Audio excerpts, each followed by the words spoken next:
Today news के साथ में मैजिक फुटवेयर, हिडो सफलताको बाटो।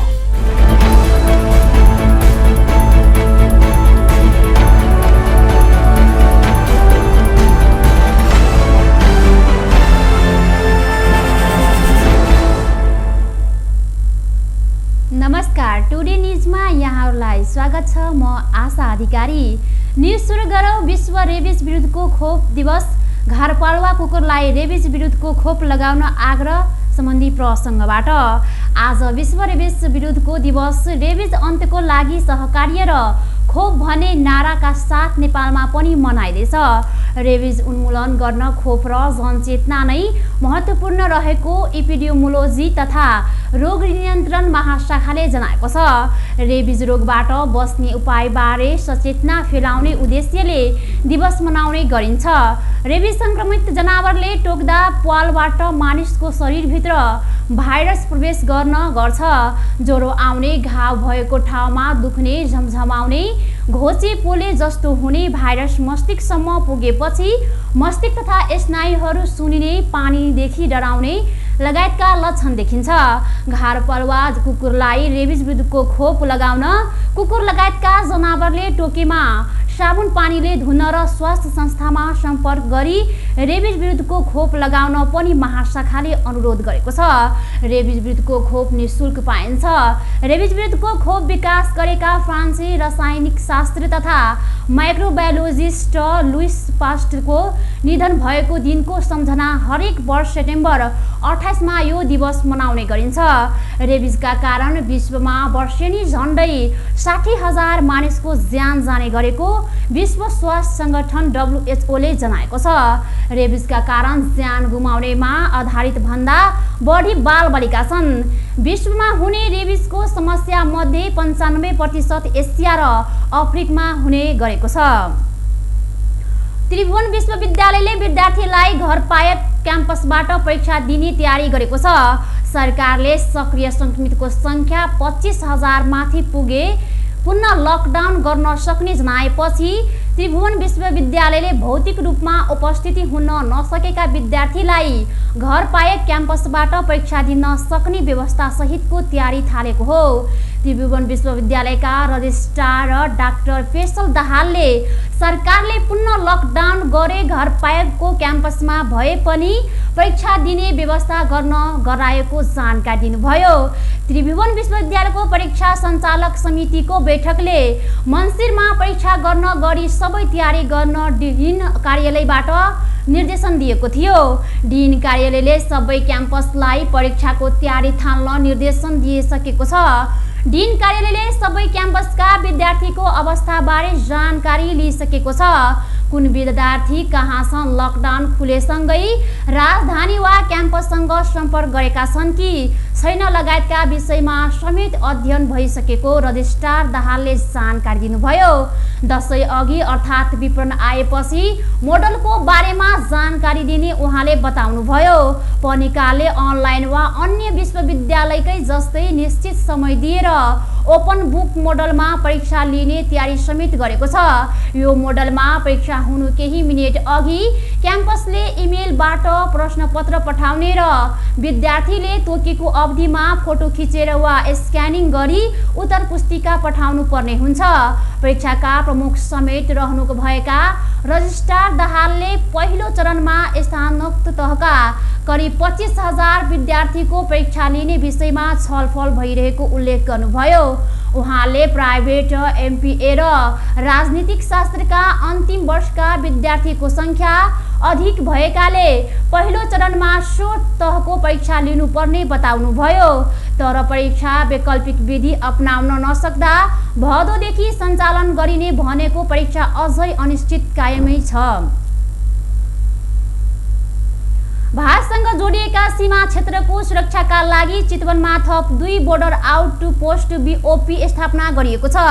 सरकारले देशभर सीमा क्षेत्रमा सशस्त्र प्रहरीका BOP थप गर्ने निर्णय गरेसँगै चितवनमा पनि 2वटा बिओपी थपिएको हो। माडी नगरपालिका 9 को कान्छी बगाई र वार्ड नम्बर 1 को भङ्टामा बिओपी स्थापना गरिएको हो। गढीमाई बाहिनीका सशस्त्र प्रहरी नायब महानिरीक्षक मनदीप श्रेष्ठले बिओपी स्थापना भएसँगै एउटा बिओपीले लामो दूरीको सुरक्षा दिनुपर्ने बाध्यता हटेको र सीमा सुरक्षा थप मजबुत बन्ने बताउनुभयो। यसअघि चितवनको माडी नगरपालिकामा 3वटा मात्रै बिओपी पोस्ट थिए। थपिएका 2 सँगै 5 पुगेको छ। माडीमै थप एउटा पोस्ट स्थापना गर्ने तयारी भइरहेको प्रमुख जिल्ला अधिकारी नारायण प्रसाद भट्टराईले जानकारी दिनुभयो। यसअघि बादरजुम्ला छरछरे र वाल्टिमिकी आश्रममा शस्त्रका स्थायी पोस्ट थिए। नयाँ पोस्ट 15 किलोमिटरको दूरीमा स्थापना भएको छ। पहिले 3वटा पोस्ट 30 किलोमिटरको दूरीमा थिए। चितवन जिल्लाको भारतसँग 88 किलोमिटर खुल्ला सीमा जोडिएको छ।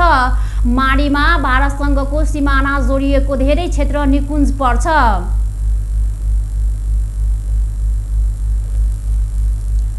सुनसरीको बाहा क्षेत्र नगरपालिका 1 कटहरेकी 12 वर्षीय बालिका मीना राईको हत्या गरेको आरोपमा 1 जनालाई आइतबार प्रहरीले पक्राउ गरेको छ।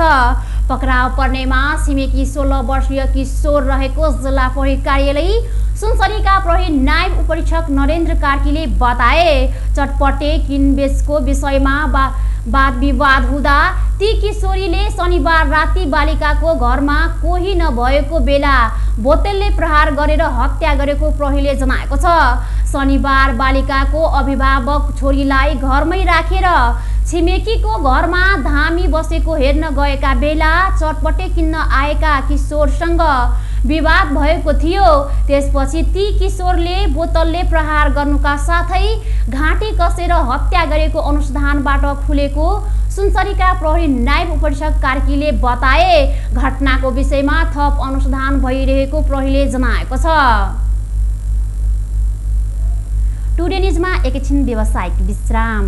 हस्दै खेल्दै सानो सानो खुसीमा भुल्दै हुर्किँदैछ नेपाल चोको फनमा रमाउँदै नयाँ साथी बनाउँदै विशाखोलाई मनाउँदै हुर्किँदैछ नेपाल चोको फनमा रमाउँदै।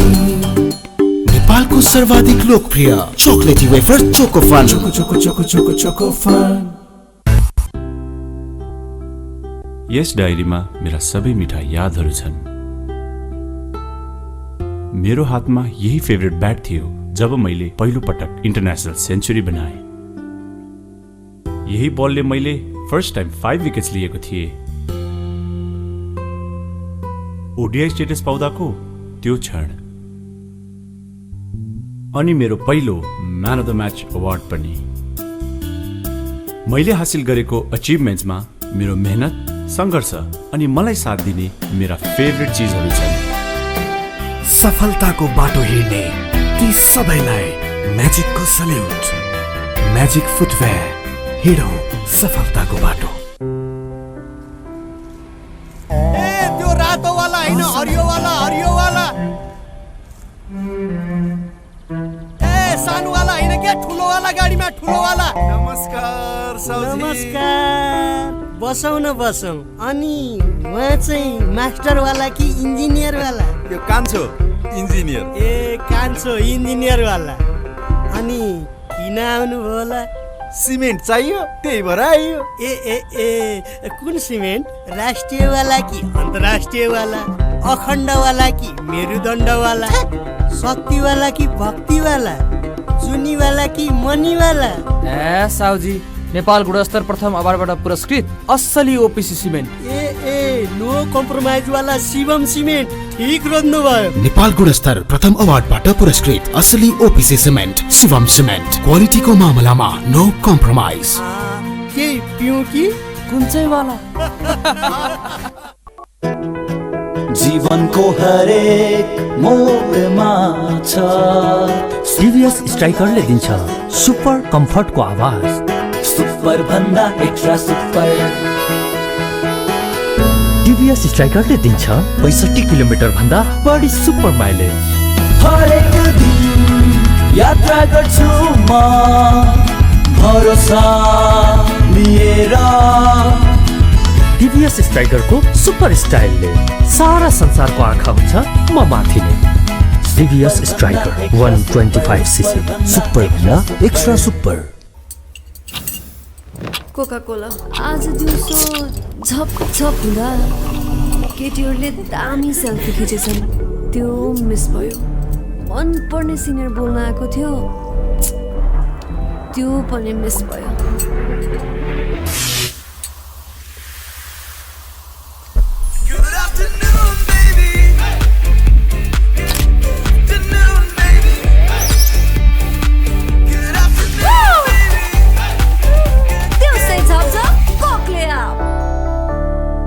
नाममै यसको शक्ति छ, नाममै संगीत छ, नाममै पहिचान छ, नाममै यसको जीत। Tansen OPC cement.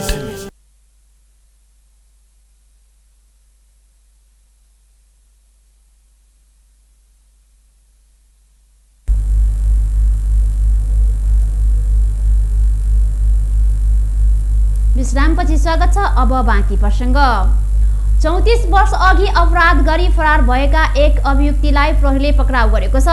साबिक ठुलो पाखर गाविस 3 हाल लिसुङ पाखर गाउँपालिका 7 बस्ने वर्ष खुर्पा तमाङलाई पक्राउ गरेको हो। 2043 असोज 20 गते दशैंको सामना किन्न डाँडा पाखर बजार आएका 24 वर्षीय जोगलाल तमाङले फुर्फाले बाटो मुडी लाठी तथा कुखरी प्रहार गरी हत्या गरेका थिए। हत्या गरी प्रहार गरेका उनलाई जिल्ला अदालत चौताराले दोषी ठहर गरी सजाय तोकेको थियो। हत्याको 34 वर्ष अघि जिल्ला प्रहरी कार्यालय चौतारा र प्रहरी चौकी लामो साघुराबाट खटाएको टोलीले आइतबार दिउँसो पक्राउ गरेको प्रहरी नायब परीक्षक प्रकाश सापकोटाले बताउनुभयो। व्यवसायी चन्द्र ढकाललाई कोरोना संक्रमण पुष्टि भएको छ। ढकालले सामाजिक सञ्जाल फेसबुक मार्फत आफू कोरोना संक्रमित भएको जानकारी दिएका हुन्। ढकालले आइतबार गरिएको परीक्षण उनको रिपोर्ट पोजिटिभ आएको सामाजिक सञ्जाल मार्फत बताएका छन्। कोरोना पोजिटिभ देखिए पनि आफ्नो स्वास्थ्यमा कुनै समस्या नरहेको र सामान्य अवस्थामै घरमा सुरक्षित आइसोलेसनमा बसेको ढकालले बताएका छन्। साथै उनले केही दिन यता आफ्नो सम्पर्कमा आएका सबै सुरक्षित रहन र आवश्यक स्वास्थ्य अपनाउन आग्रह समेत गरेका छन्। आज देशभरको मौसम सामान्य रहेको छ। बागमती, गण्डकी र प्रदेश 1 मा सामान्य वर्षा जल तथा मौसम पूर्वानुमान महाशाखाले जनाएको छ। हाल भारतको पूर्वी बिहार आसपास रहेको निम्नचापीय प्रणाली कमजोर हुने क्रममा रहेको छ। अहिले देशका पहाडी भूभागमा आंशिकदेखि सामान्य बदली रहेको छ। दिउँसो प्रदेश नम्बर 1 बागमती प्रदेश, गण्डकी प्रदेशमा सामान्य बदली रही थोरै स्थानमा हल्का वर्षा तथा बाँकी प्रदेशहरूमा आंशिक बदलीको सम्भावना रहेको छ। आज राति प्रदेश नम्बर 1 बागमती प्रदेश र गण्डकी प्रदेशमा सामान्य बदली रही थोरै स्थानमा हल्का वर्षा तथा बाँकी प्रदेशमा आंशिक बदलीको सम्भावना रहेको महाशाखाले जनाएको छ। अब अन्तर्राष्ट्रिय प्रसङ्ग।